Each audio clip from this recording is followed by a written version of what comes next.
सबसे पहले आप सभी लोगों को मेरी ओर से झारखंडी जोहार जोहार जोहार। आज भारत देश में हम लोग हैं, लेकिन ये असम में,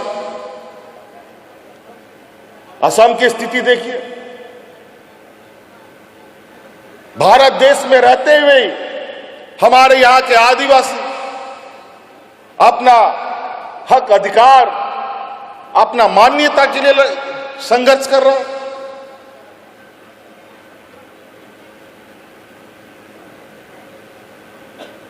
ये तो बड़ा ही विचित्र बात है।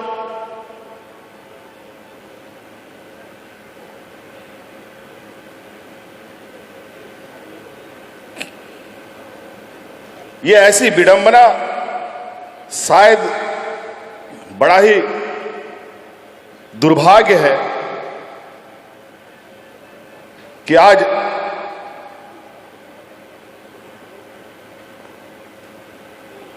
अपने ही देश के अंदर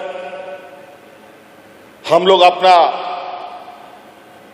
अधिकार, अपना मान्यता पाने के लिए संघर्ष कर रहे हैं। बातें कई सारी, एक एक पीड़ा अगर हम लोग पर बहस करेंगे तो बहुत लंबा बहस होगा। चाय का उद्योग, इस देश का चाय का उद्योग आदिवासियों के खून पसीने से चलता है। पूरा देश का चाय का उद्योग, और आज आदिवासी किस हाशिए पर है?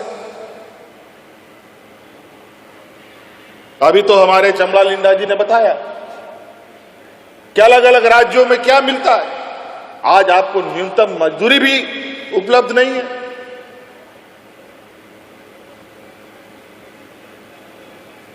और ये लोग आदिवासियों के हितैषी कहते हैं। ये लोग कभी आदिवासियों के हितैषी नहीं हो सकते। ये लोग कभी नहीं चाहते कि हमारे आदिवासी समुदाय के लोग सामाजिक रूप से मजबूत हो, आर्थिक रूप से मजबूत हो, बौद्धिक रूप से मजबूत हो।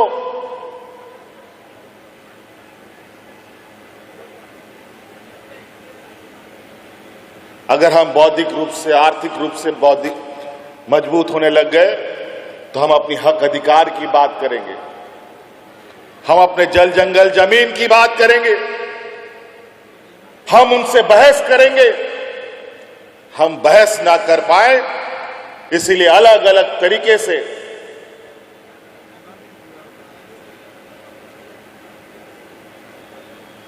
हम पर ये लोग जुर्म करने पर लगे रहते हैं। अगर यहां का आदिवासी, देश का आदिवासी, दलित, पिछड़ा पड़ गया, आर्थिक रूप से मजबूत हो गया, बौद्धिक रूप से, आज बाबा भीमराव अंबेडकर जी को इतना बड़ा विद्वान होने के बावजूद इन सामंती विचार वालों ने उनको नीचा दिखाने का कोई कसर नहीं छोड़ा।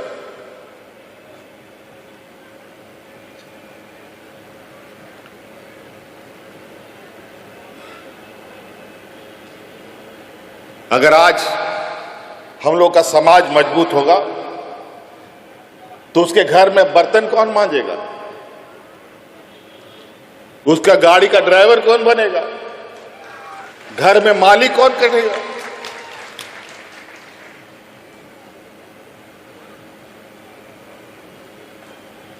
ये लोग इतने गरीब गुरुआ के प्रति, आदिवासी, दलित, पिछड़ों के प्रति इतना जहर इनके अंदर है कि नाक साफ भी फेल हो जाए। इतना ये लोग के अंदर द्वेष है।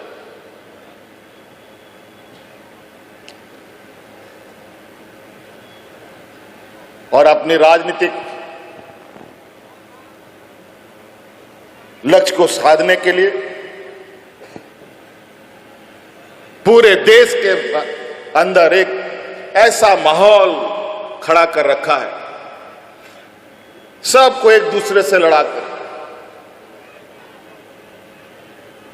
और अभी तो चुनाव है, अभी बंगला और मुसलमानों के पीछे पड़ा।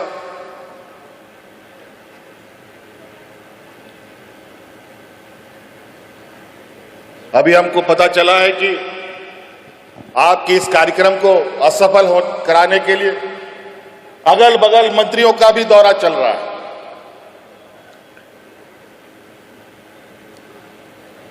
लेकिन हम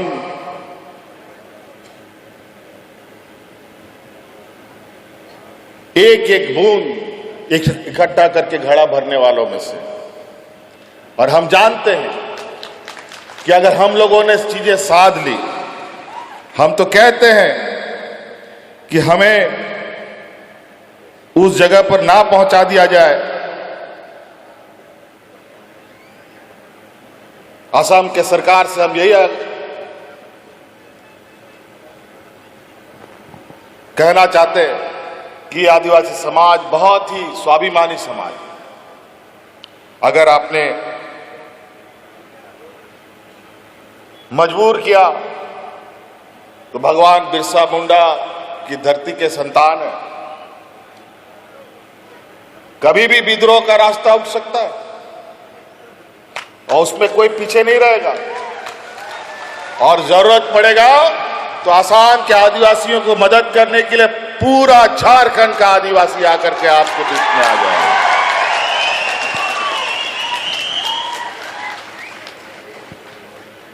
कई सारी चीजें हैं जो आज आपको लेकर कहीं ना कहीं जो बरसों से हो आ रही यहां पर व्यवस्था, और चूंकि आज के दिन में जिन लोगों का देश और राज्य में सत्ता है, ये लोग राजनीतिक आदमी लोग नहीं है, ये लोग सामाजिक लोग नहीं है, ये लोग व्यापारी है, व्यापारी।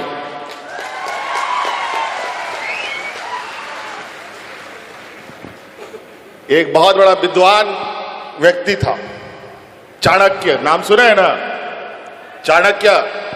चाणक्य कहते थे कि जिस देश का राजा व्यापारी, उस देश का प्रजा भिखारी बने।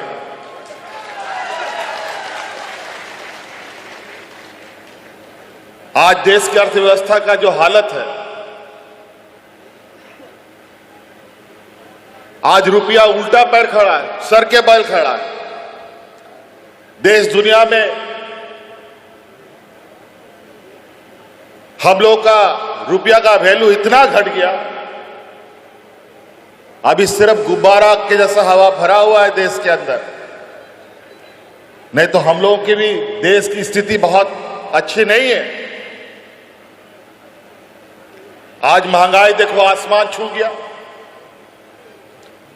जूता, चप्पल, नमक, तेल, बच्चा लोग का लिखाई पढ़ाई का कागज कलम सब महंगा।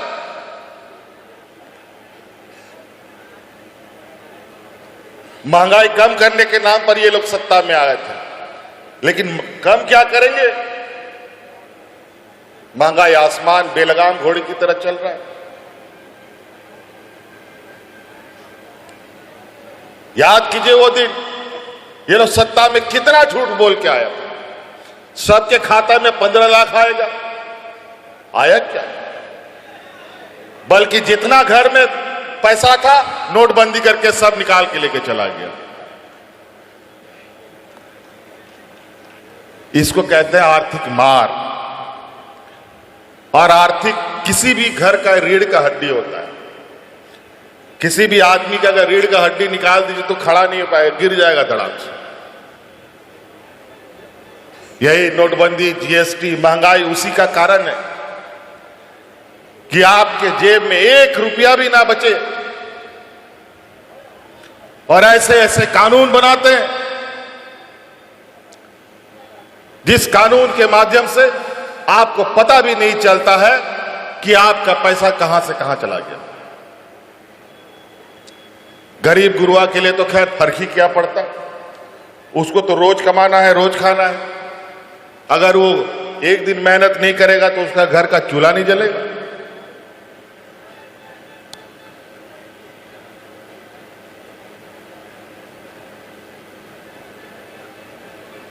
तो इसलिए साथी, चबरा जी ने बहुत संक्षिप्त में बहुत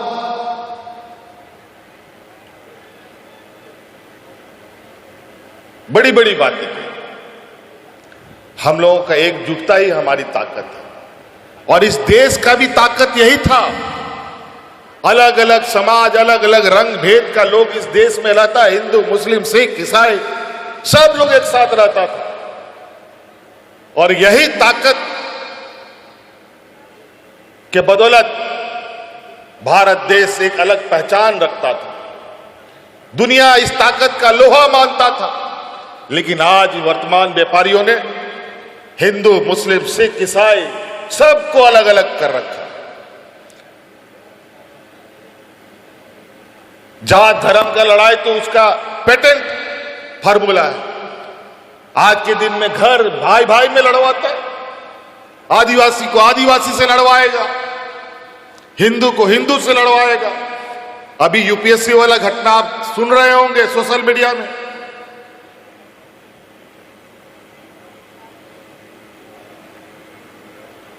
फूट डालो और राज करो का जो मंत्र है, इन लोगों ने बहुत अच्छे तरीके से पढ़ा है। और इस मंत्र का काट एक ही है कि हमें एकजुट रहना होगा। कोई उपाय नहीं है और एक ही रास्ता चलना होगा। दुनिया भर लोग आएंगे रास्ता दिखाने के लिए, दुनिया भर का मंच सजेगा, दुनिया भर का नेता आएगा। कई लोग आपको बहुत लच्छेदार भाषण सुनाएंगे। हम लोग लच्छेदार भाषण वाले लोग नहीं हैं। हम लोग ऐसे लोगों के सिपाही हैं और ऐसे राह दिखाने वाले लोगों के सिपाही हैं जिस राह का मंजिल है, ठहराव है और सुरक्षा है। नहीं तो कई ऐसे राह दिखाने वाले लोग मिलेंगे जिसका कोई मंजिल नहीं, कोई सुरक्षा नहीं। कहां आप गुम हो जाइएगा पता नहीं।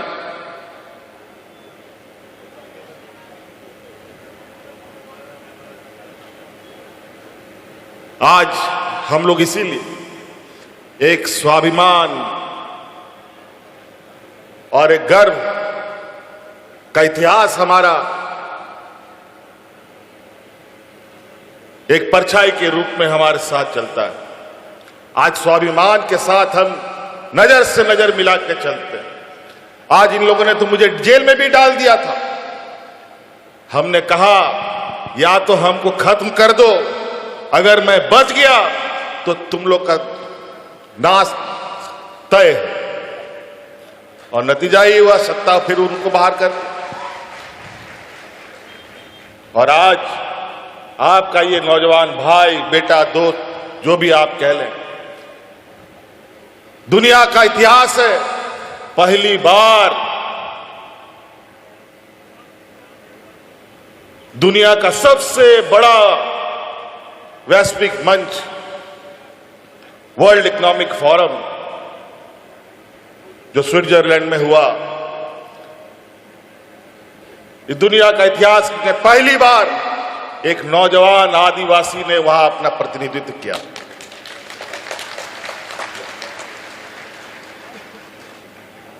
और उसमें भी कई रोड़े लगाने का प्रयास हुआ था। तो हमने कहा कोई बात नहीं, कितना रोड़े लगाओगे वो भी हम देखेंगे।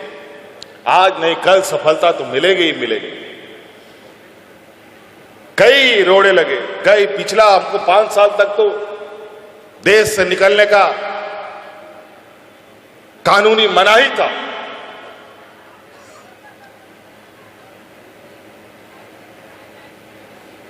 हमारे राज्य ने पूरा देश को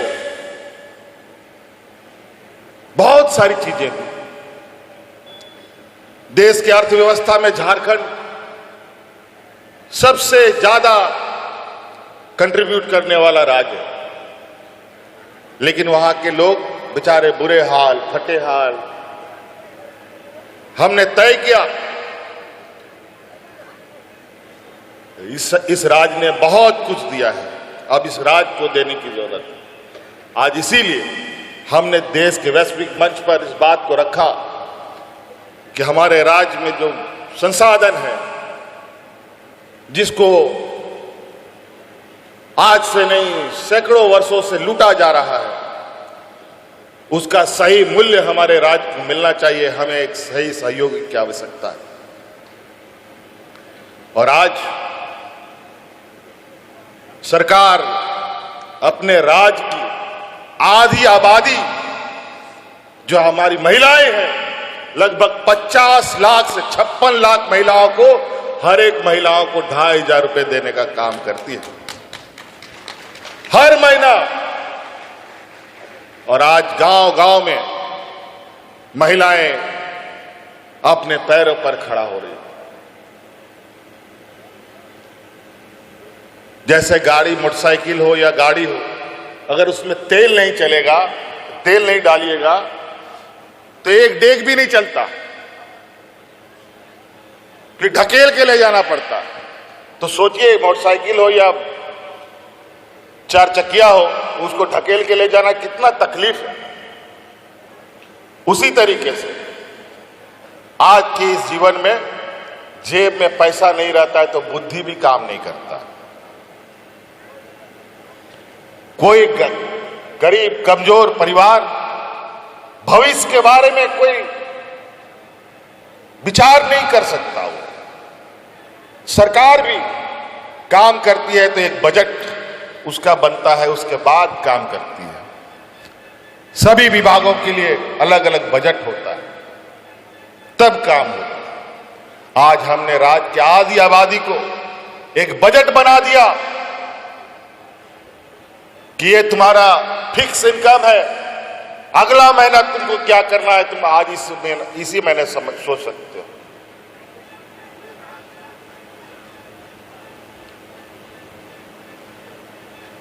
और आज हमारे इस योजना का कॉपी करके अलग अलग राज्यों में झूठा आश्वासन दे करके चुनाव जीतने का काम हमारे विपक्ष और भाजपा के लोग करते हैं।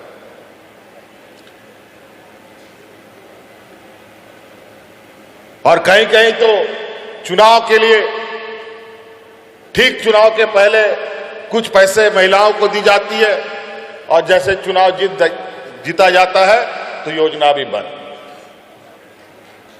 यह भी बेवकूफी होता है। लेकिन हमारे राज्य में हम विगत मेरे ख्याल से 2 साल होने जा रहा है, 2 साल से बिना रुकावट का हर महीने महिलाओं के खाते में पैसे जाते हैं।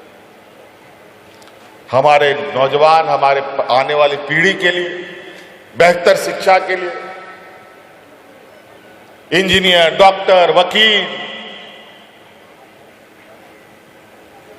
मैनेजमेंट करने के लिए कोर्स, टेक्निकल कोर्सेज करने के लिए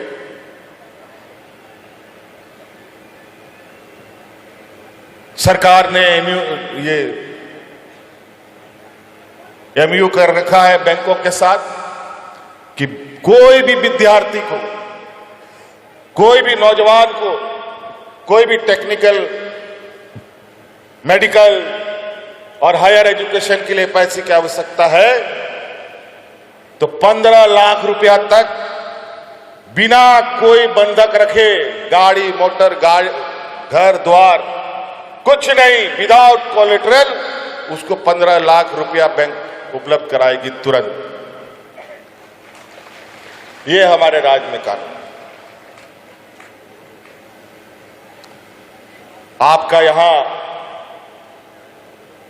जो आदिवासी समुदाय है, उन समुदायों की संख्या लगभग 1/3 जो मुझे बताई गई है। इतनी बड़ी ताकत आप लोगों का है और यही ताकत को इन लोगों ने बड़ा तरीके से एसटी और आदिवासियों में बांट रखा है। कोई टी ट्राइब्स, कोई आदिवासी, कोई क्या क्या।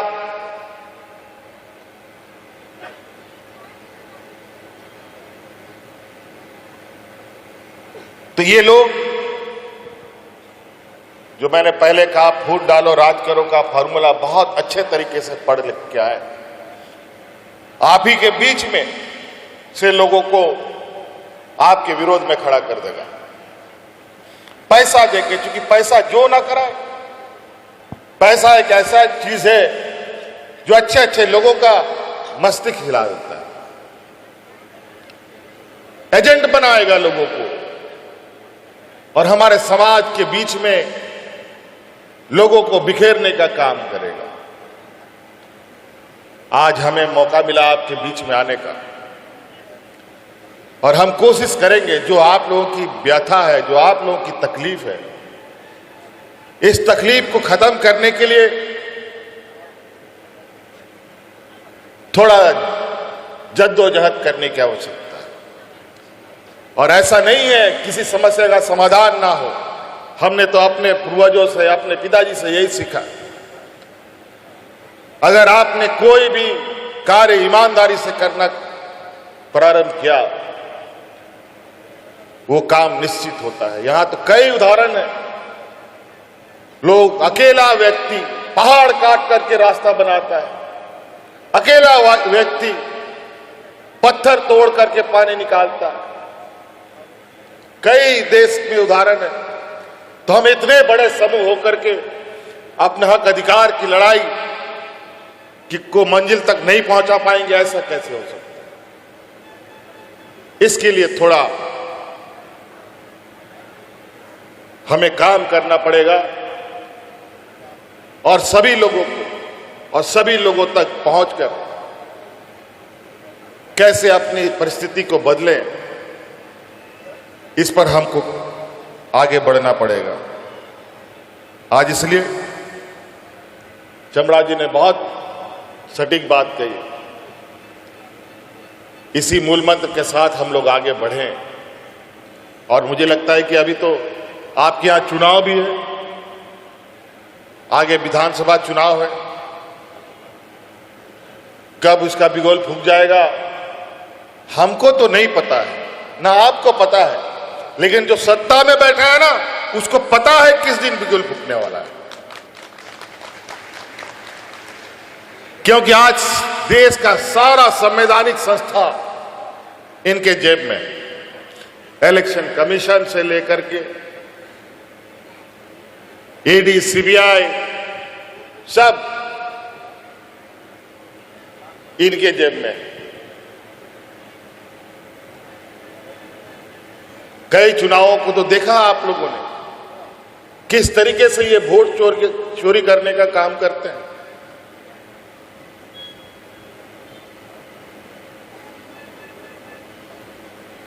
वोटर पुनरीक्षण के नाम पर कितने बड़े पैमाने पर लोगों का वोट का अधिकार छीन लेता है। और बड़ी चालाकी से इनको पता है ये चोरी नहीं, ये डकैती कर रहे हैं। और आने वाला समय में समय का परिवर्तन होता है। आने वाला समय में परिवर्तन हुआ तो जो पदाधिकारी उस समय रहा होगा, उन पदाधिकारियों को जेल में जाने से कोई नहीं बचा सकता। और इसीलिए ये कानून बनाते हैं कि इन पदाधिकारियों को सजा ना हो।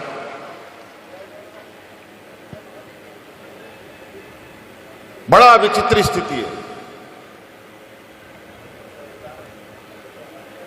आज गरीब गुरबा लोगों के लिए आने वाला समय बहुत अच्छा नहीं है।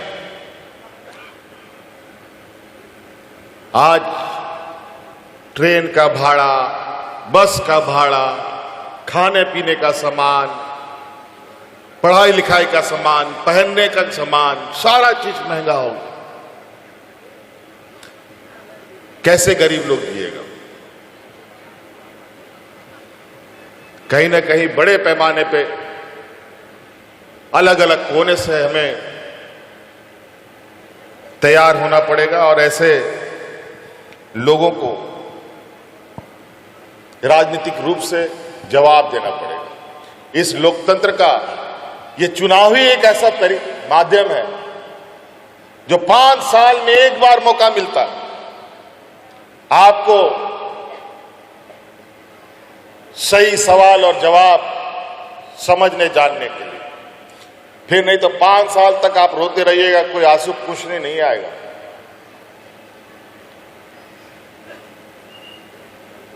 संविधान ने हर 5 साल में ये एक अधिकार हर एक गरीब गुरबा अमीर सबको दिया है।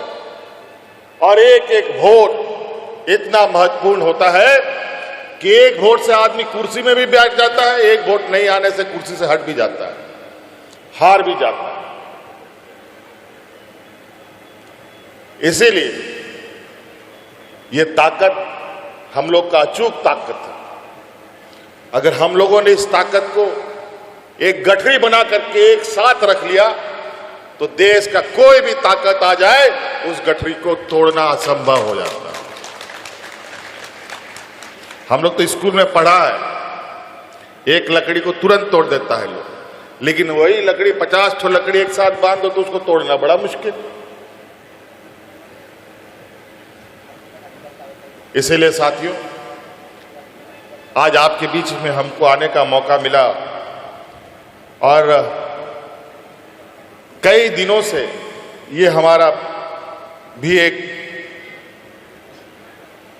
विचार था कि हम असम गए, हमारे लोग अलग अलग कारणों से, सिर्फ असम के नहीं, उड़ीसा, छत्तीसगढ़, बंगाल, अलग अलग राज्यों से यहां पर लोग आए हुए।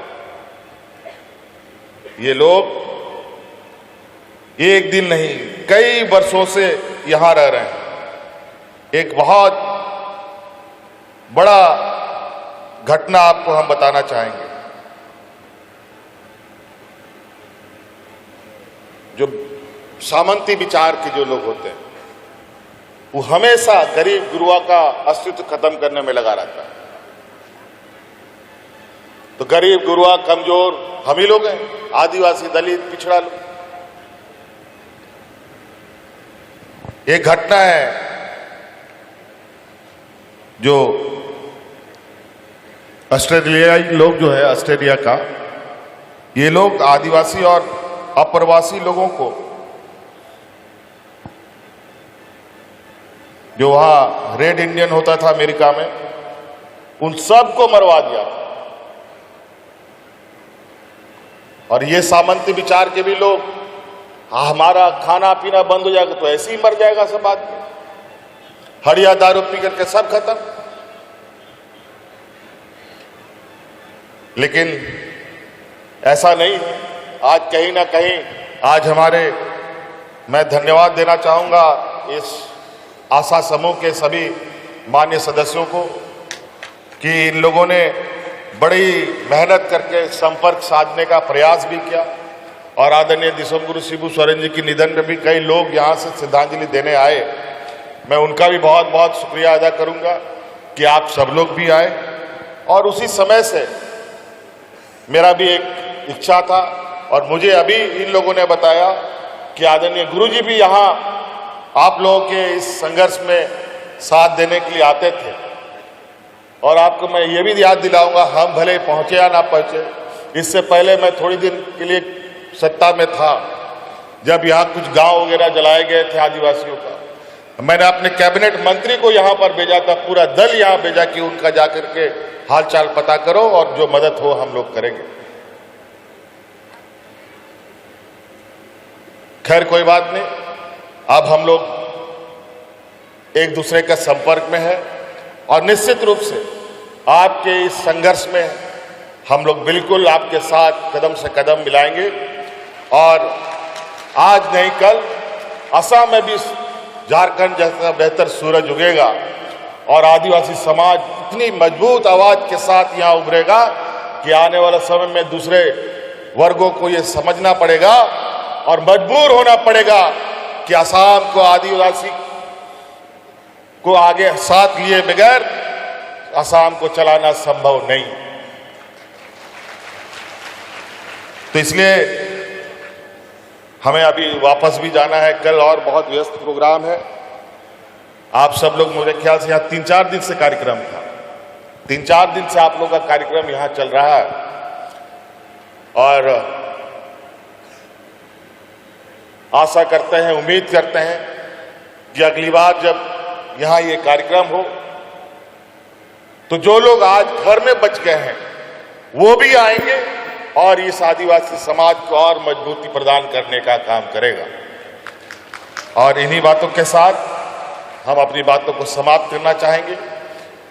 आप सब लोगों का बहुत बहुत शुक्रिया, आभार, धन्यवाद। इन्हीं बातों के साथ पुनः आप सबको झारखंडी जोहार। रॉयल इंडिया में आपका स्वागत है।